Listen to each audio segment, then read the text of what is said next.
Touchdown, buzzer beater, do it all now. All now, top corner talking home run. Touchdown, buzzer beater, do it all now. Ball now, top corner like all in. Lit the fire when you doubt it, now I'm all in.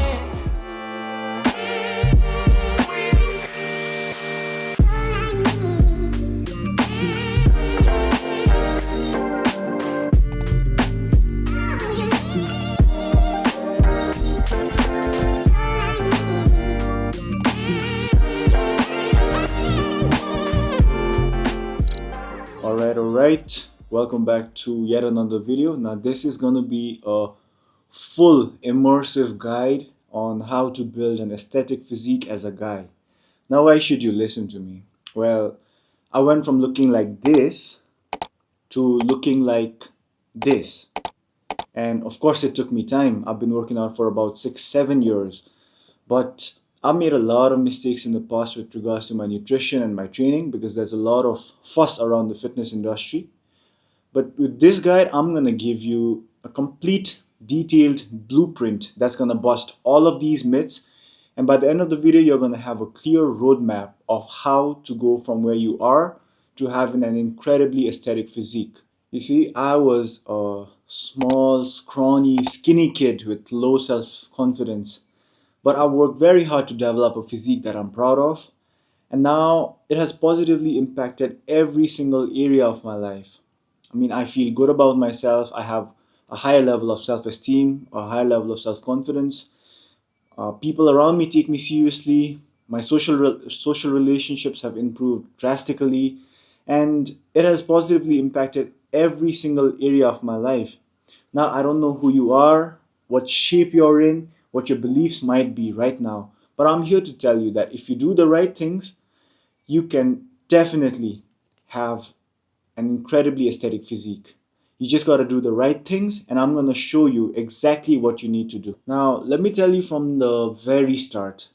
Aesthetics do not equal functionality. Aesthetics do not equal athletic performance, right? What I mean by this is, see, I'm going to whip out a picture of me from last year. This is when I just torn my ACL and I was due for a surgery. Now I was in fantastic shape, I'm not gonna lie. But this is the least athletic I've ever been because my knee was compromised. So there are a lot of good looking people who do not have the athleticism that they want because aesthetics and functionality are not the same. I repeat, aesthetics do not equal athletic performance. However, having aesthetics is fun, right? I mean, who doesn't want to wake up, look in the mirror and see an absolute stunner, right?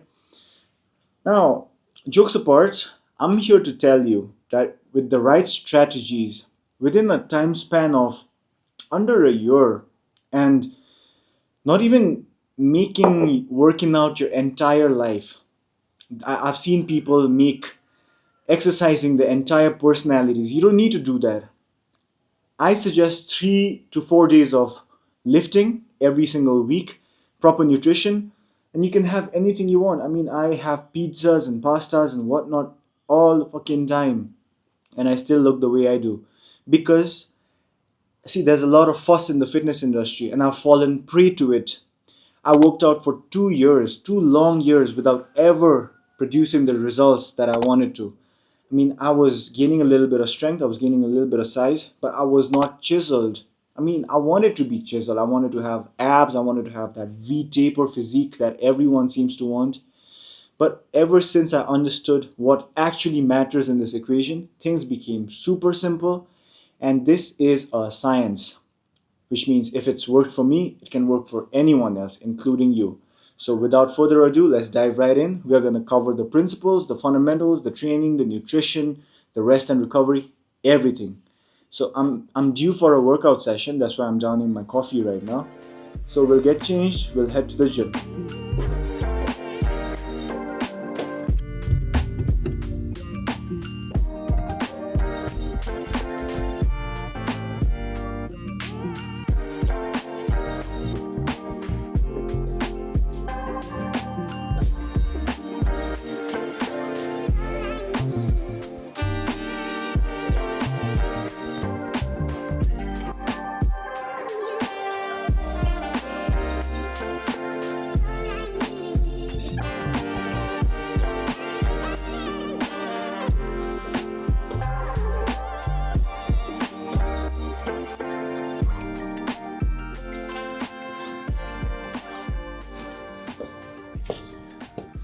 had our caffeine, bags are packed, and it's time to roll. Alright, we are on the way to the gym, and let us first understand what makes an aesthetic male physique, right? So, in my observation, there are 6 distinct features that make a male physique stand out from the crowd. 6, not 4, not 5, not 7, 6. So what are these? 1, a broad shoulder, right? Broad shoulders make the male physique look incredibly aesthetic. Now, the second one is a well-developed chest that looks like a plate of armor. You don't want a round, puffy chest that just makes things look very funny. So that's the second one. The third one is a well-developed muscular back, right? The fourth one would be proportionate legs, because having a well-built upper body with a very skinny lower body, that's really funny too. Fifth one would be a very well-defined traps. If you've seen some people, they have very well-built physiques, but their traps are not developed, so the face looks like it's been photoshopped onto a body. That's not good either. And the last one, which is the icing on the cake, is to have well-defined abs. Now, I've seen a lot of people who, because they want to get big, they put on a lot of size, but they add a lot of body fat percentage. So they have big arms, but they have a belly too. But in my opinion, a male physique that is incredibly good looking is incomplete without well-defined visible abs. So these 6 things work in tandem to give that aesthetic V-taper look that honestly a lot of people seem to want, and nothing wrong with that, right? Now take even one thing out of these 6 things out of the equation and the aesthetics are done for. So these 6 things work in tandem to give a really good V-taper to the male aesthetic physique, and that is what makes the male physique look incredibly appealing. We are almost at the gym now. We are training our shoulders today. So I'm gonna take you through the shoulder workout so that I can explain things better with regards to the training. Because you gotta know how to train, right? You gotta know exactly what to do. So I'm gonna get the guesswork out of the equation for you so that you can understand exactly what it is that you need to do. So let's get the shoulder pump in.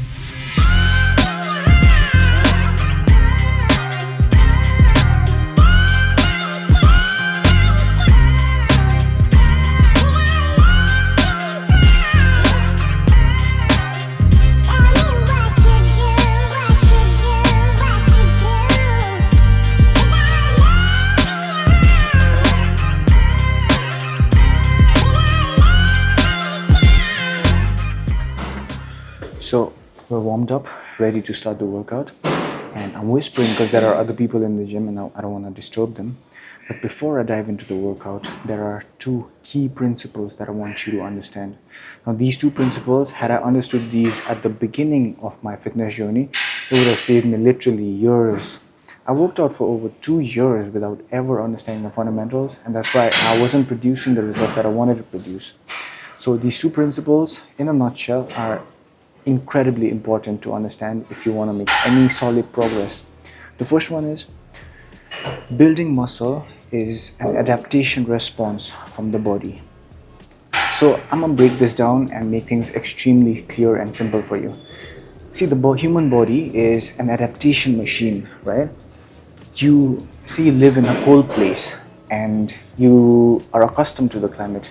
Now you travel to an island where it's warm and you're going to feel very hot at first. Live a few weeks there, it's going to feel okay after a few weeks, after a few months, right? And you're accustomed to the new climate. And you come back home to the cold weather. Now that's going to feel cold because your body has adapted to the change in environment, and it's going to be a few days or a few weeks before your body gets accustomed to the cold again.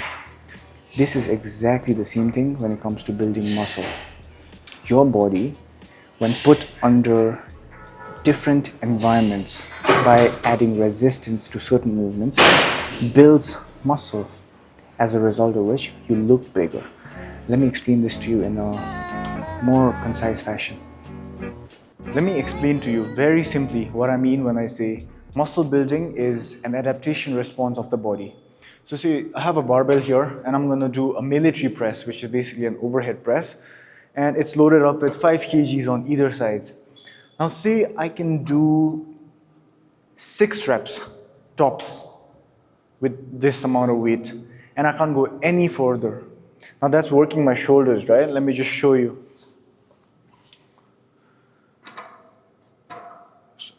I load it up. Say I do 6 reps.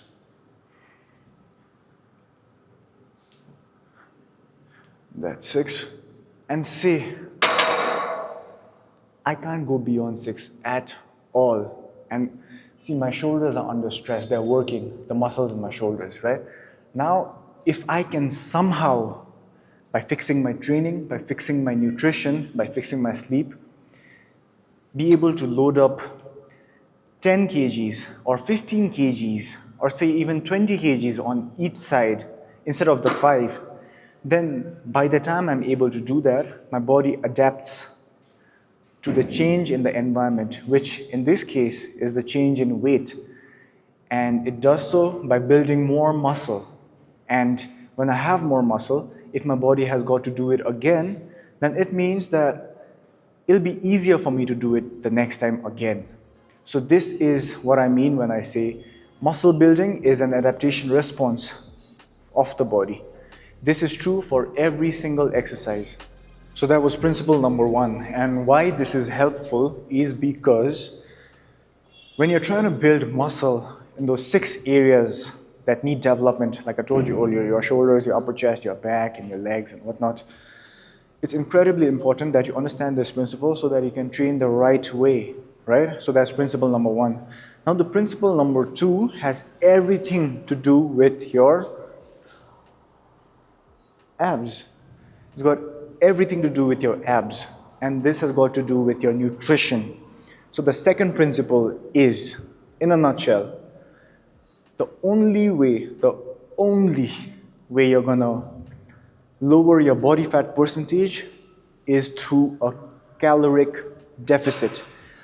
Let me break this down for you and explain what I mean. Now, we've already established earlier that for you to have an aesthetic male physique, abs are non-negotiable. I mean, I've seen a lot of dudes who are jacked, absolutely massive shoulders, a well-developed chest, but if they have a belly or if they do not have very visible abs, aesthetics are out the window, right? So abs are incredibly important in this equation of what makes an aesthetic physique. So your nutrition has got everything to do with your abs, visible abs, right? So as the adage goes, abs are made in the kitchen, and it's true. Now the reason why I say this is because I need you to understand what the body fat percentage means. See, when you say you are 15% body fat, it means that 15% of your total body weight is coming from fat. Now, I don't want you to get confused. Let me make things extremely simple for you. Say you are 100 kilos, right? Just as an example, you are 100 kilos and you have 15% body fat. Now, what this means is 15 kilos out of the total 100 is made up of fats. It's really that simple. And the key thing to remember is the abs start being visible only below 12% body fat. So if your abs are not visible, it's probably because you are above 12% body fat. So how do we get the body fat percentage lower, which is the goal, right? I repeat, the only way to get a lower body fat percentage is through a caloric deficit. Now, what do I mean by a caloric deficit? Say you eat something. Could be anything. You could be eating broccoli, you could be eating candy, you could be having a slice of pizza, you can be having a beef steak, whatever it is. Every single thing you consume contains calories, right? And every activity that you indulge in, whether it be working out, whether it be talking to someone, and whether it be even thinking, any activity burns calories. So every single day, there is a balance sheet of sorts of calories in versus calories out. Now, the amount of calories that you're consuming, if it is lesser than the amount of calories that you are burning, that causes a caloric deficit and that causes you to lose fat. Now, there is a very specific way to be in a caloric deficit, because if you are eating too little, if you are under eating, you will not have enough nutrition to fuel your workouts, which is extremely important too. And you have to be getting enough protein. So the goal is to be consuming enough calories that's going to fuel your workouts, to consume enough protein to help repair your damaged muscle cells while being on a deficit. This is a slightly nuanced subject, and I'm going to break this down when I'm going to be talking about nutrition in a few minutes. So these are the two principles. One, muscle building is an adaptation response of the body. And two, a caloric deficit is the only way to reduce your body fat percentage. It doesn't matter what kind of split you're following, it doesn't matter what kind of diet you're on. It could be keto, it could be paleo, it could be intermittent fasting, you could be doing whatever under the sun. But if you are not adhering to these two principles, you're not going to be able to build a lot of muscle, nor are you going to be able to drop your body fat percentage. So those are the two principles. Now, without further ado, let's dive right into the workout. The principles that I explained were important because that is the foundation of the two fundamentals, which is your training split, how you're going to train, and your nutrition, how you're going to eat. Now, let's dive into the training split. Now, I like to create a 3 or a 4 day workout split. Right now I'm doing a 4-day workout split. 1 day for my shoulders, 1 day for my back, 1 day for my legs, and 1 day for my chest. Today is shoulder day, and I'm starting with my first exercise, the military press. So how I usually structure and program my training is I go for either 1 or 2 compound lifts, and I do 3 or 4 accessory work. I'm gonna leave a detailed chart of the training split that I'm currently following, and I always leverage reverse pyramid training, and I encourage all of my friends to do the same, because I've not found a system that is as effective as the reverse pyramid training in building strength. So what is the reverse pyramid training? See, this is my first set, and this is the heaviest that I'm going to be lifting. Now, in my second set, I'm going to lift a little bit lesser, and on the third set, I'm going to lift even lesser. The reason why I do this is because right now, before the first set, I am my most energized. So, as I said earlier, muscle building is an adaptation response of the body, right? So, I'm gonna maximize my strength if I lift the heaviest at first before I'm fatigued, so that my body can adapt to this resistance and build muscle accordingly. So let me show you. Set it up.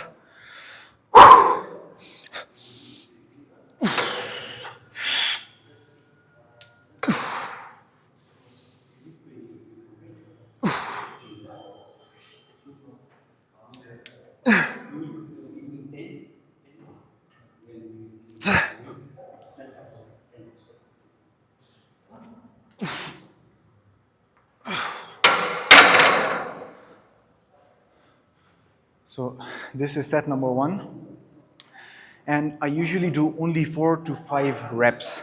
So there is 22.5 kilos loaded up on each side, and without a spotter, and I don't have a spotter today, I can't go heavier than this, which is going to be 25 kgs on each side. So it's going to be a huge jump. I'm going to risk injuring myself. So this is what I can lift for 4 to 5 reps safely, right? I can't go heavier than this. But what I'm going to do the next week is I'm gonna either try to lift the same weights for more repetitions.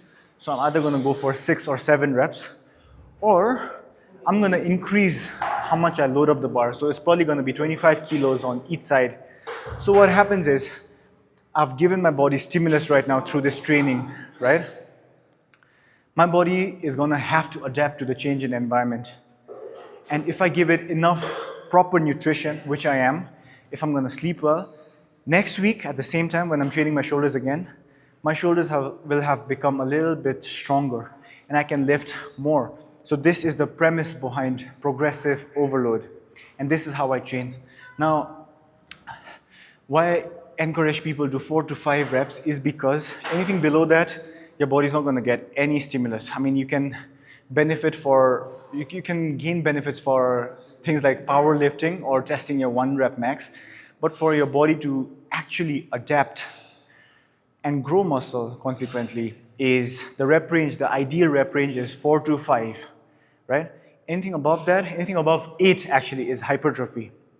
So I like to keep it at 4 to 5 for the first set. I'm gonna do like 4 sets of these, and every single set I'm gonna drop the weights down a little bit. So this is how I train, and this is the compound lift of my choosing for developing my shoulders. And I'm gonna do 3 or 4 more accessory workouts. I'm gonna walk you through it in a quick manner. So I'm through with my first set, and every single time I do a compound lift, the reverse pyramid style, I rest for 3 to 4 minutes so that for the next set, my body is energized again. As I take a little bit of rest before I begin the next set, I just wanna talk to you about my favorite compound lifts for each body part. For shoulders, this is it. The standing overhead press. This is by far my favorite exercise. And for my chest, it's the inclined bench press. Not the flat bench press, but the inclined bench press. Because it helps me develop my upper chest and it makes things look like a plate of armor. Then for my back, I like the weighted chin-ups where you hang heavy plates from your waist like this and you lift yourself up. So that's that. And for my legs, any variation of squat. I like the Bulgarian split squats. I like the classic barbell squats and anything else. So, compound lifts, every exercise you have to program it. And then 3 or 4 accessory workouts. So that is it. I like to keep things simple because if I complicate things too much, I end up not working out, and I don't want that happening. So I'm going to begin on now to set.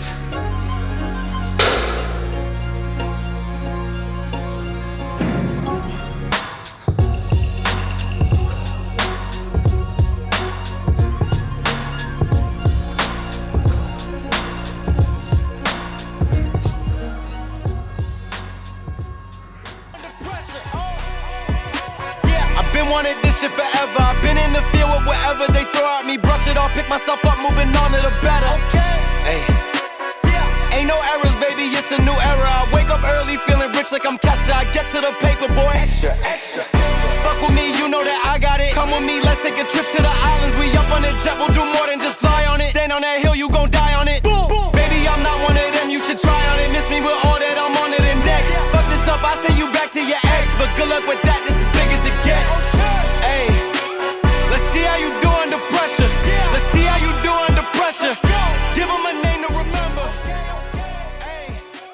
So we've covered the training part, right? That's half the battle. The second half is nutrition. I just had a fantastic workout session. My shoulders are cooked. And now I'm about to have my breakfast.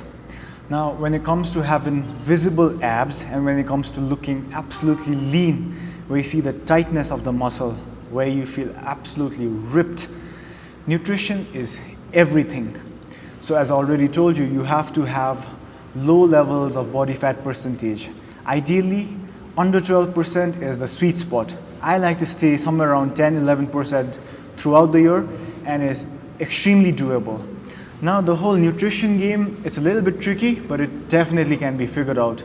Once you understand how the game is played, then everything becomes a breeze. So let me show you the numbers real quick. Now say I'm 75 kilograms, right? So 75, and my body weight in pounds would be, multiplied by 2.2, would be somewhere around 165 pounds. Now my maintenance calories, not precise, but approximately, it's gonna be somewhere around 2500, let's call it 2500 calories. Now if I'm eating at 2500 calories daily, I'm not gonna lose weight, I'm not gonna gain weight. I'm gonna stay at 75 kilograms. Now anything below this, consistently done, I'm gonna lose weight. Anything above this, I'm gonna gain weight. So if you're trying to put on muscle, you are supposed to be eating at a surplus. Now if you're trying to lean down, which I assume most of y'all are, then you need to be eating on a deficit. So if I am to lean down some more, I'm gonna be at a deficit of about 400 calories. So around about 2100 calories, right? So I hope the math is clear. Say you are 65 kgs, right? And you want to lose some body fat percentage. What you're gonna do is you multiply this number by 2.2, that's your body weight in pounds. So that's 143 pounds. And then you multiply it by 15. 2150 is your maintenance calories, right? So if you want to get leaner, you're supposed to be eating at a deficit of about 300 to 400. So say you are at a deficit of 350, your target calories need to be 1800 calories, all right? So this is how you get leaner, but there is a nuance. Now, these 1800 calories that you are consuming, some of it has to be protein. Otherwise, your body is not going to repair the damaged muscle fibers and you're not going to get stronger, nor are you going to put on muscle size. So how much protein should you consume? So the math is, you multiply your body weight in pounds by about 0.9 to says 1.1 grams. So I am 75 kilos, right? I'm 75 kilos. My body weight in pounds multiplied by 2.2, that's 165. So if I multiply it by 0.9, I'm gonna get somewhere around 150. So that's my target protein intake, 150 grams of protein. Now again, if you are 65 kilograms and you wanna see how much protein you wanna consume, this is your body weight in pounds. So you multiply this figure by 0.9. So somewhere around 130. Now, before I go any further, this is worth mentioning. In fact, this has to be mentioned. You have to be able to calculate your macros. Macros are basically your macronutrients, your protein, carbs, and fats. So 1 gram of protein contains 4 calories. 1 gram of carbohydrates also contains 4 calories. 1 gram of fats contain 9 calories, all right? So, say I need to get 150 grams of protein, right? So this would mean 600 calories are gone there. And I'm supposed to be having somewhere around 2100 calories. So I am left with 1500 calories of consuming whatever I want. This includes pizza and pasta and cheesecakes and whatnot. This is how I've been able to make my diet extremely sustainable because I can eat whatever the fuck I want to eat and I still stay lean, right? Now the catch here is, out of these 1500 calories, I can eat whatever I want, honestly, and I'm still gonna stay lean. But if I wanna have good fuel for my workout, if I wanna feel energized, if I wanna feel strong, then I must be having good sources of calories that are gonna fuel me for my workouts. So this 1500 calories, right? So I'm allotted 2100 calories, 600 comes from protein and I have 1500 left. So 80%, say 80% of 1500, that's like 1200 calories. I eat whole foods as much as I can. So we're talking rice, we're talking whatever, honestly whatever, but good sources of nutrition like quinoa and oats and fruits and vegetables and whatnot. And the rest, I can have whatever I want. If I'm craving a cheesecake, I go have a cheesecake. If I'm craving an ice cream, I go have an ice cream. Whatever I want. So that is that. you need to figure out your target calories. If you're trying to lean down, your target calories are going to be below your maintenance calories. Now within the maintenance calories, you need to get a certain amount of protein in. That is your body weight in pounds times 0.9, somewhere around that figure, in grams. And the rest you can have whatever you want. I highly suggest you try to consume whole foods as much as you can. So this is all about nutrition. I'm going to leave a document here that's going to highlight my suggested workout routine and my suggested meal plan, regardless of the body weight you're in, because I'm going to leave some variables there. And you can take the guesswork out of the equation and you can go ahead, build the aesthetic physique that you really want. So that was all about what it takes to actually build an aesthetic physique, right? It's a lot of information, but I think it's all digestible. Watch it a couple of times if you don't understand things in the first place. Having said that, having taken you through this entire guide of building an aesthetic physique, I want to let you know that training for aesthetics is just not enough if you really want to maximize your physical potential. Of course, I lift 4 times a week, but I train every single day. And on days I do not lift, I either do some yoga, I indulge in some combat training, I swim, I take a run, I do my mobility work, because honestly, looking good and not feeling good from the inside does not cut it. Of course, this whole building an aesthetic physique, all of the lifting you do, all of the hard work you put in, it translates into the holistic development of your body, for sure, but it is just not enough. So here is how your life is gonna look if you are gonna make this into a lifestyle. You're gonna be lifting ideally 3 to 4 days a week. For me, 4 days is the sweet spot because I get enough time and space to recover fully from the workouts that I did the previous week, and I can function at my full potential the next week when I'm going at it again. If I'm training more than 4 times a week in an intense fashion, then I'm drained most of the times and I don't have the energy or the bandwidth to do the other things in my life. Like this, for example, I'm trying to blow up on YouTube and I'm trying to build a personal brand. I won't have the energy to do this. I've got to look after my family. I won't have the time to do that. I like to write, I like to read, I like to learn a lot. I won't have time for that because I'll be drained. So you have to find a sweet spot for yourself. For me, it's 4 days of intense lifting and daily exercise. For sure, that's a non-negotiable. Then I suggest you track your calories. Now tracking your calories, I think that deserves a video of its own because it can get really nuanced. Like for example, 100 grams of chicken breast will contain 165 calories and it's going to contain 27 grams of protein. And these are numbers I have in my head because at one point in time I obsessed over this. 1 egg will contain 75 calories and 6 grams of protein, right? So these are numbers that you have to be familiar with if you want to play this in the long run, if you want to play this game in the long run. And I highly recommend you get obsessed with this, at least for a few weeks, to the point where you get accustomed to the numbers and you can eyeball things. Like for example, I'm at the cafeteria at my gym and I'm gonna get like 300 grams of chicken and I know exactly how many calories it has. I know exactly how much protein I'm getting in, right? So once I have these, I can go to any restaurant, I can eyeball things, hit my target calories, hit my target protein, while still being under my calorie limit. So that's the game. Also, see, I'm reading out of my notes because this isn't a test.